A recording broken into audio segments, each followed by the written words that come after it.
시편 33편 1절에서 22절까지 말씀.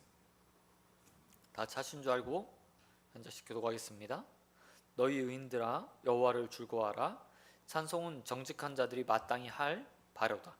수금으로 여호와께 감사하고 열줄 비파로 찬송할지어다. 새 노래로 그를 노래하며 즐거운 소리로 아름답게 연주할지어다. 여호와의 말씀은 정직하며 그가 행하시는 일은 다 진실하시도다. 그는 공의와 정의를 사랑하시며 세상에는 여호와의 인자하심이 충만하도다. 여호와의 말씀으로 하늘이 지음이 되었으며 그 만상을 그의 입 기운으로 이루었도다. 그가 바닷물을 모아 무더기같이 쌓았고 깊은 물을 곳간에 두시도다. 온 땅은 여호와를 두려워하며 세상의 모든 거민들은 그를 경외할지어다. 그가 말씀하심에 이루어졌으며 명령하심에 견고히 섰도다. 여호와께서 나라들의 계획을 폐하시며 민족들의 사상을 무효하게 하시도다.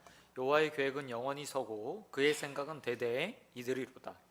여호와를 자기 하나님으로 삼은 나라 곧 하나님의 기업으로 선택된 백성은 복이 있도다. 여호와께서 하늘에서 굽어보사 모든 인생을 살피시며 곧 그가 거하시는 곳에서 세상의 모든 거민들을 굽어 살피시는도다. 그는 그들 모두의 마음을 지으시며 그들이 하는 일을 굽어 살피시는 이로다.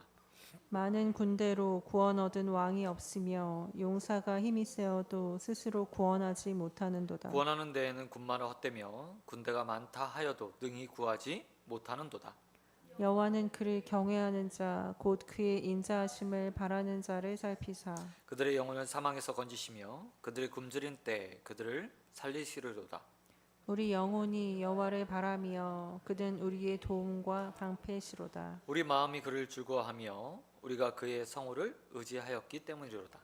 여호와여 우리가 주께 바라는 대로 주의 인자하심을 우리에게 베푸소서. 아멘. 아멘. 오늘 말씀 가지고 하나님께 소망을 두고 라는 제목으로 말씀 같이 나누어 하겠습니다. 오늘 시편은 찬양받으실 하나님에 대한 가르침을 주고 있는 내용을 담고 있습니다.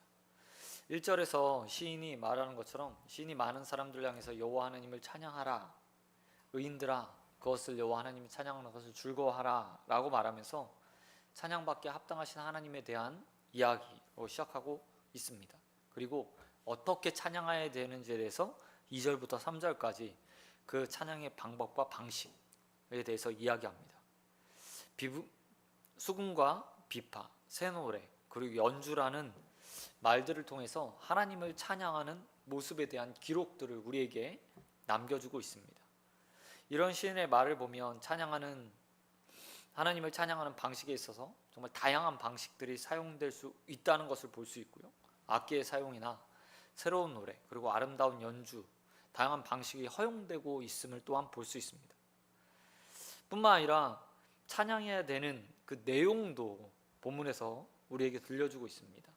4절에 보면 여호와 하나님이 정직하고 그의 행하신 일이 다 진실하기 때문에, 뿐만 아니라 그가 공의와 정의로 사랑하시기 때문에, 그리고 세상에 하나님의 인자, 사랑이 충만하기 때문에 그것들을 가지고 하나님을 찬양해야 된다라고 말하며 구체적인 내용들은 아니지만 왜 하나님이 찬양받기 합당하신 분인가에 대한 이야기들이 담겨 있습니다. 그런데 저는 무엇보다 눈에 들어온 단어가 있었습니다. 그 단어가 바로 새 노래라는 말입니다. 여러분, 새 노래라는 말은 여러 가지 의미가 있겠죠. 가장 먼저 새로운 노래라는 의미가 있을 겁니다. 분명 그 단어 말 그대로 하나님께서 하시는 일에 대해서, 그리고 우리가 과거에 늘 불렀던 찬양이다, 그냥 말 그대로 새롭게 만들어지라는 의미로 새 노래 이렇게도 말할 수 있죠. 하지만 또 다른 의미로 새 노래라는 말에는 하나님에 대해서 새롭게 알게 된 것이라는 의미도 그 안에 가지고 있다고 저는 생각합니다. 사실 우리가 하나님에 대해서 정확하게 알 수 있는 곳이 있습니다. 바로 성경입니다. 성경은 우리에게 가장 잘 하나님의 모습이 어떤 모습인가, 어떤 일을 행하셨는가, 그리고 그 하나님을 대한 지식을 풍성하게 충만하게 가르쳐 줍니다. 그런데 그것을 가지고 하나님을 찬양하는 것은 좀 다른 문제 같습니다. 왜냐하면 찬양이라는 것은 단순히 지식이나 알고 있는 사실을 통해서 그냥 내뱉을 수 없기 때문입니다. 찬양은 결국요, 삶과 연관이 있습니다. 성경에서 말하고 있는 하나님, 창조주 하나님에 대한 이야기, 구원주 하나님에 대한 이야기, 그리고 다양한 하나님의 모습들, 그것이요 우선 믿어져야 되고 생활에서 경험돼야 되고, 그 경험된 것들이 우리의 찬양으로 다시 고백되어지며 진정한 찬양으로 하나님 앞에 올려드리고 영광이 될 수 있기 때문입니다. 그렇기 때문에 새 노래라는 말은 어떻게 보면 하나님을 매일매일 성경에서 문자적으로 보았던 그분, 누군가를 통해서 들었던 그 하나님이 내 삶 가운데서 새롭게 경험되어진다라는 의미가 담겨 있다고 생각합니다. 그리고 오늘 시인이 이렇게 말하고 있어요. 너희 삶 가운데 새 노래로 여호와 하나님을 찬양하라. 다른 말로 이야기하면 끊임없이 죽어있는 하나님, 문자 속에 갇혀있는 하나님이 아니라 삶에서 경험되어지는 하나님, 내 삶에서 느껴지는 하나님, 그리고 내가 나의 삶에서 온전하게 체득된 그 하나님이 고백되어져야 된다는 사실들을 보여주고 있어요. 저는 이 새 노래라는 말에서 저와 여러분의 삶이 매일매일 그와 같은 삶이 되기를 소원드립니다. 하나님께서 주시는 경험들, 하나님께서 주시는 응답들, 하나님의 충만한 은혜들, 또한 이 땅 가운데 우리의 삶 가운데 가득한 하나님의 인애와 인자가 가득해서 그 하나님을 향한 진정한 찬양이 저와 여러분 삶 가운데 매일매일 새롭게 경험되어지는 역사가 있게 되길 우리 주님 예수 그리스도의 이름으로 축원드립니다. 그런가 하면 대부분의 오늘 본문에서 가장 시인이 많이 이야기하는 부분이 있습니다. 그것은 하나님이 어떤 분인가, 하나님이 어떤 분이신가에 대한 이야기들을 우리에게 들려주고 있다는 겁니다. 하나님을 찬양하라고 이야기하고 그 하나님을 새 노래로 찬양해야 된다고 이야기하고 있습니다. 그런데 어떤 하나님인지 알아야 제대로 경험도 하고 체험도 하고 또 그 하나님에 대해서 바르게 찬양할 수 있습니다. 그래서 시인은 6절부터 19절까지 총 4부분에 걸쳐서 4부분으로 나눠서 하나님이 어떤 분인지에 대해서 우리에게 소개해주고 있습니다. 가장 먼저 6절에서 9절까지 시인은 하나님을 하늘을 창조하신 분, 바다의 물을 가두신 분, 또한 땅을 창조하신 분, 하늘과 물, 땅, 그리고 그 안에 모든 것을 지으신 분이라고 이야기하고 있어요. 단 3절뿐이 되지 않는 6절부터 9절, 4절밖에 되지 않은 6절부터 9절까지의 말을 통해서 시인은 창세기 1장을 기억하도록 만들어주고 있습니다. 하늘과 땅, 물, 그리고 그 안에 있는 모든 것을 창조하신 하나님, 다른 말로 이야기하면 이 세상의 창조주가 되시고 주인 되신 하나님을 먼저 소개해주고 있는 거예요. 그리고 이렇게 말하고 있죠. 그렇게 너희 딛고 설 수 있는 땅을 만드신 그 하나님을 찬양하라. 물을 가두어서 너희를 안전하게 지키시는 그 하나님을 찬양하라 라고 이야기하고 있다는 겁니다. 여러분, 물이라는 것이 우리에게는 그냥 어떻게 보면 이제 아무렇게 쉽게 건널 수 있는 것, 극복할 수 있는 것처럼 생각될지 모르겠습니다. 하지만 고대 근동의 사람들에게 바다, 강은요 공포의 대상이었어요. 특별히 바다와 같은 경우에는 시시각각 변하는 그 기상, 그리고 출렁이는 것으로 인해서 딛고 설 수가 없잖아요. 그리고 또한 안전하게 자신을 보호할 수도 없는 거예요. 그런데 그 하나님이 사람이 땅 위에 딛고 설 수 있도록 물을 한쪽에 탁 모아서 가두어 두었어요. 이런 상황에서 보면서 시인은 자신의 삶을 안전하게 만드신 창조주 하나님, 그 하나님을 찬양해야 된다고 이야기하고 있습니다. 또한 시인은 10절에서 12절까지 하나님께서 모든 나라의 하나님 되신다 라고 말하며 그 하나님이 찬양받기 합당하신 분이라고 이야기하고 있습니다. 모든 나라들은 각자 자신이 믿는 신들이 있었습니다. 그리고 사람들은 다 그렇게 생각하고 믿었어요. 근데 오늘 시인은 전혀 달라요. 아니, 하나님을 믿었던 유대인이라고 말하는 이스라엘 백성들, 그들의 생각에 오직 세상에 유일한 신 한 분밖에 계시지 않았습니다. 그게 바로 하나님이죠. 그리고 오늘 시인은 이렇게 말하고 있어요.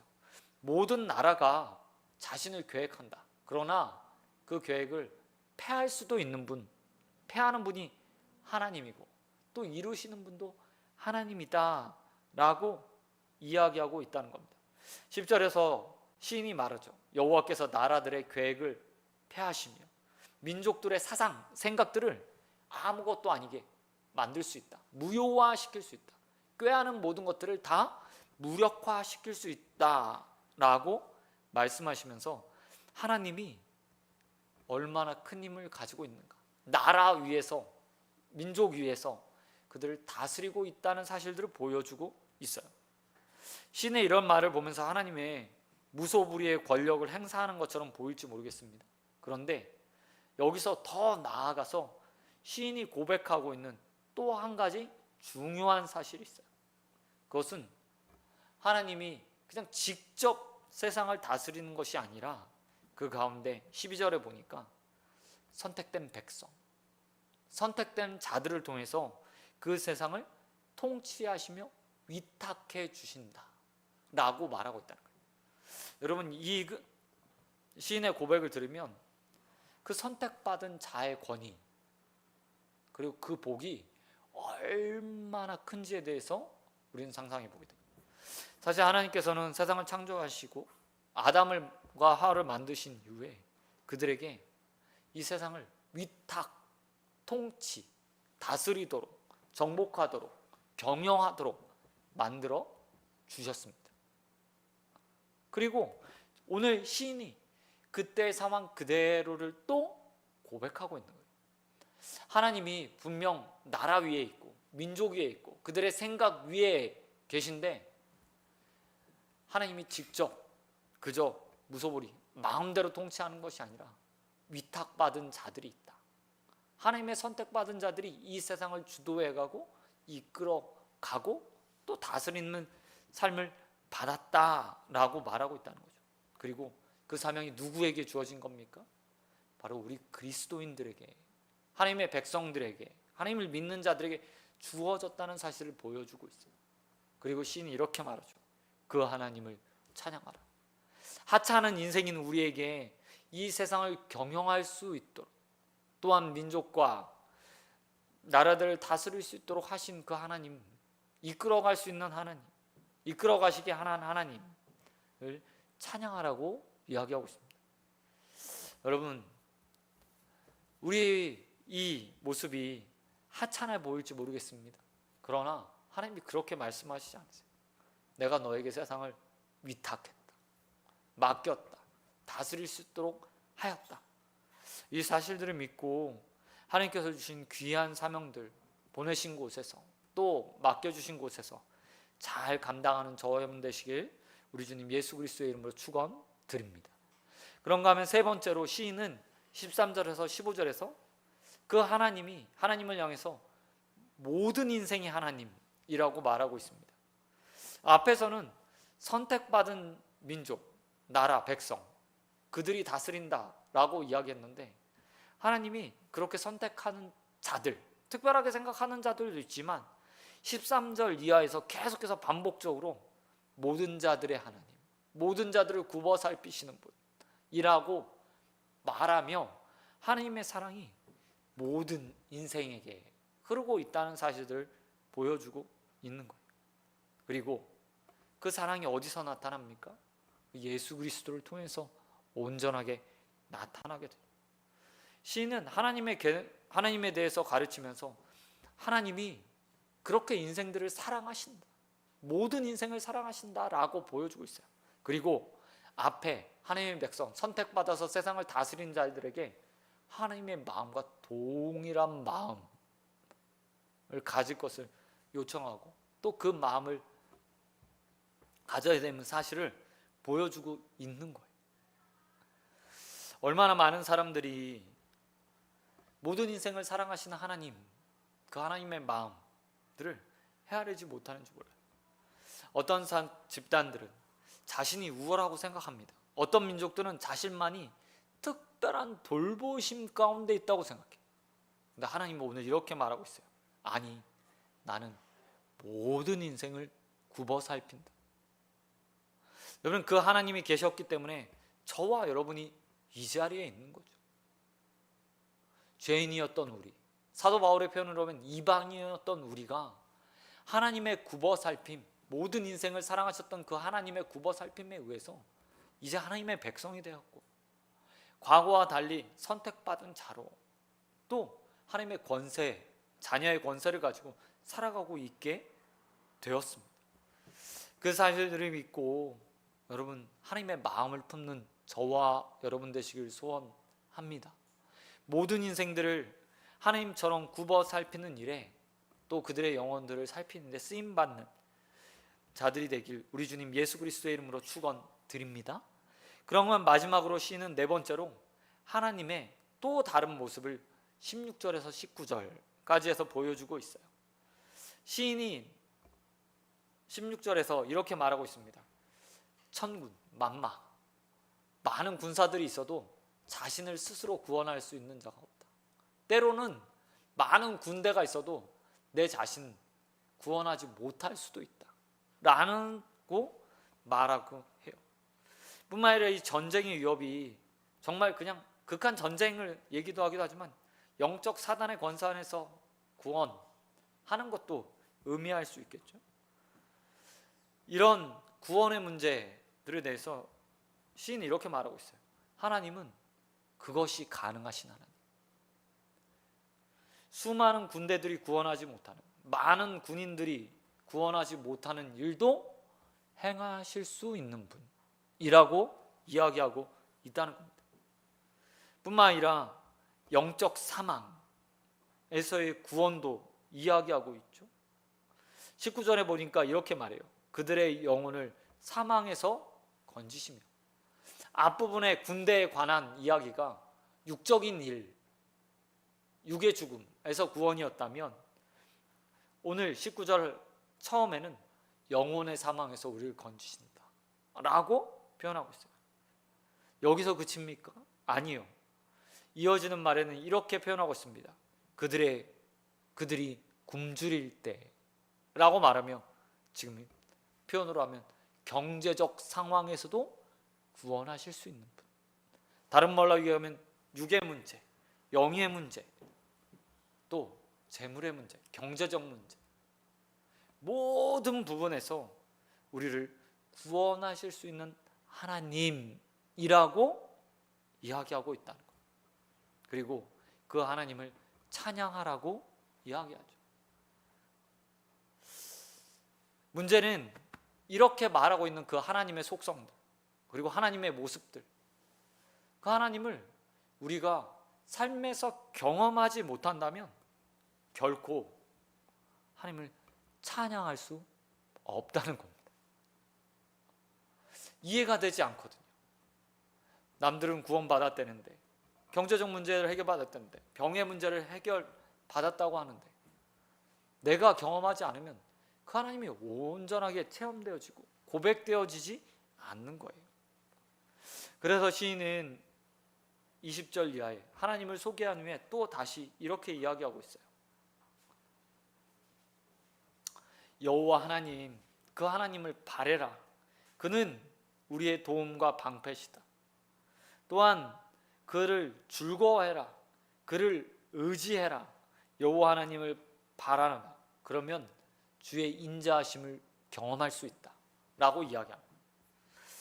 시인은 충분히 하나님을 경험한 사람이었습니다. 그래서 하나님을 찬양해라, 즐거워해라, 그리고 찬양해야 되는 이유는 다 알았어요. 하지만 자신의 주위를 돌아보니까 그 하나님을 경험하지 못한 자들이 수두룩한 거예요. 그래서 그들에게 마지막으로 권면하는 거죠. 뭐 하라고요? 그 삶을 놓고 여호와 하나님을 바래라, 의지해라. 그럴 때 너희가 그 하나님의 인자하심을, 사랑하심을 맛보게 될 것이다 라고 이야기하고 있다는 겁니다. 사랑하는 성도 여러분, 오늘 이 저녁이 그 하나님을, 시인이 우리에게 소개해 주신 그 하나님의 모습들을 경험하는 저녁이 되길 소원합니다. 어떻게 해서요? 하나님을 더욱더 바라야죠. 하나님을 의지해야죠. 우리의 인생의 문제들, 어려움들, 해결받아야 될 것들, 그리고 소원하는 것들 다 하나님 앞에 내려놓고 기도함으로 하나님을 의지하는 겁니다.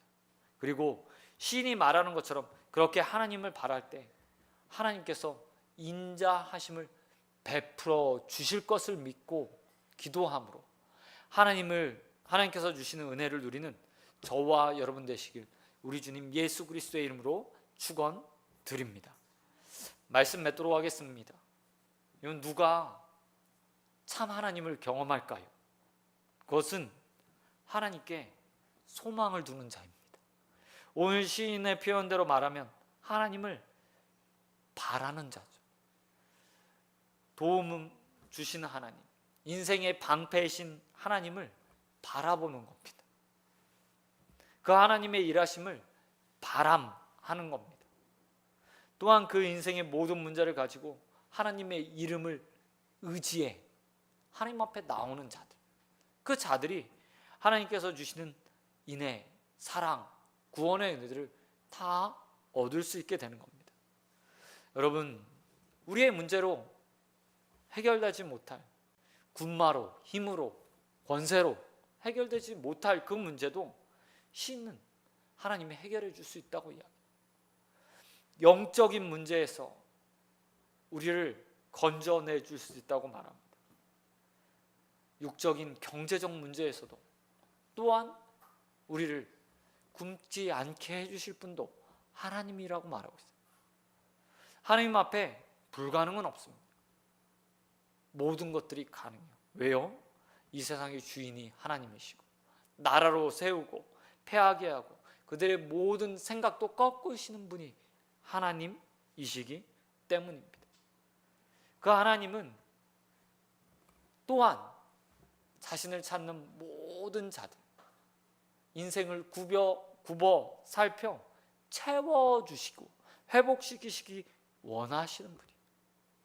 하나님은 다 준비되어 있습니다.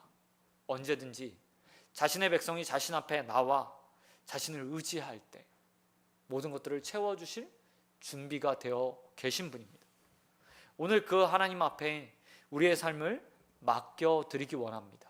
그리고 하나님의 은혜를 누리며 기쁨으로 이 자리를 떠나가는 저와 여러분 되시길 우리 주님 예수 그리스도의 이름으로 축원드립니다. 이제 기도하도록 하겠습니다. 하나님 아버지 감사합니다. 우리를 사랑하셔서 오늘 또 말씀을 붙들고 하나님 앞에 기도할 수 있는 은혜 허락하신 하나님 아버지 너무나 감사드립니다.